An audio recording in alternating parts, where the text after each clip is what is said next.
All right, let's dive into a truly wild interview with Australian Senator Pauline Hanson. Seriously, this one has it all. A huge staffer scandal, a major security breach, and a pretty intense fight over national policy. It's a lot to unpack, so let's get right into it. You know, the whole thing really boils down to this one massive question.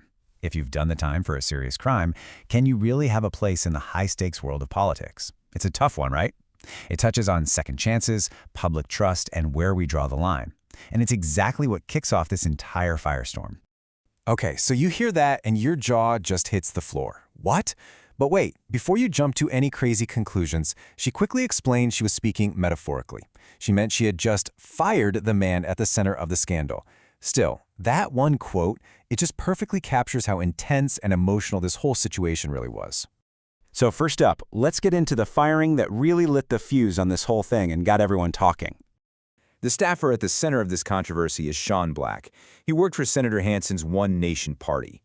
Now here's the thing, he had a past conviction for rape, and he had already served his prison sentence. But what makes this so complicated is that he'd been working in her office for 3 whole years before this story came bubbling back to the surface. So you've got these two totally clashing viewpoints, right? On one side, you have Senator Hanson, who's basically saying, hey, the guy did his time, he paid his debt to society, and he deserves a chance to get on with his life. But then on the other side, you have the public reaction, which was, shock and a lot of concern about having a convicted violent sex offender working inside the nation's parliament. And this concern was voiced really clearly by a political rival, Garth Hamilton. He put it in very personal terms, talking about bringing his own teenage daughter to parliament. He's asking a pretty direct question here. Does this situation pose a risk to people? Well, Hanson's response to that was immediate and it was blunt. She called it gutter politics, plain and simple. From her perspective, this wasn't about real safety concerns at all. It was a targeted hit job by her political rivals because, as she put it, they fear the rise of One Nation. So she built her defense around a few key arguments. She kept pointing out, look, he worked here for 3 years and there wasn't a single issue. He even worked right alongside a former federal cop. She also said the story was old news, over a year old, and that it was just being dusted off now to hurt her politically. And her core message, the one she came back to again and again, was that he'd served his time and deserved a second chance.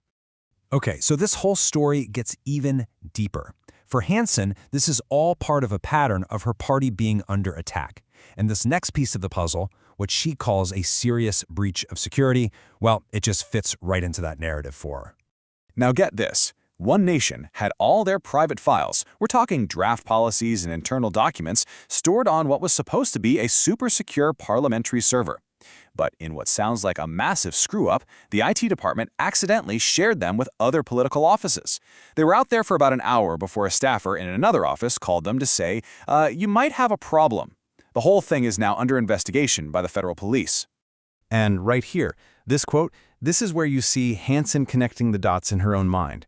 She's basically asking out loud why everything seems to be blowing up for her party all at once. For her, the staffer scandal and this data leak, they aren't separate things. They're part of a coordinated campaign. But believe it or not, it wasn't all just about scandals and security leaks. There was also a really significant policy battle happening right in the middle of all this chaos. Let's look at the third big theme, the clash over Australia's energy future. And the flashpoint for this debate was a number, $20 million. That's how much the government was spending on a public campaign to get Australians to save fuel. Senator Hanson saw that number and just called it a ridiculous waste of taxpayer money. And this really shows you two completely different ways of thinking. The government's campaign was pretty much a keep calm and carry on approach. Drive a little slower, make sure your tires are properly inflated, small stuff. Hansons Solution, well, it was a bit more direct. Drill, baby, drill. For her, this wasn't just about saving money at the pump. It was about Australia becoming totally self-reliant on its own oil and coal, a matter of national sovereignty. And from her perspective, the stakes couldn't possibly be higher. This quote says it all. She's framing this as a critical moment for the entire country, warning that if things don't change, Australia is on the path to becoming a third world country. So after all that, the firing, the leaks, the policy fights, we're left with this big question. When you have a personal scandal colliding with accusations of political attacks, and it's all mixed up with these huge policy debates, what is it that actually defines a political party to the public? Is it the people, the policies, or the perception? Definitely something to think about. Thanks for tuning in.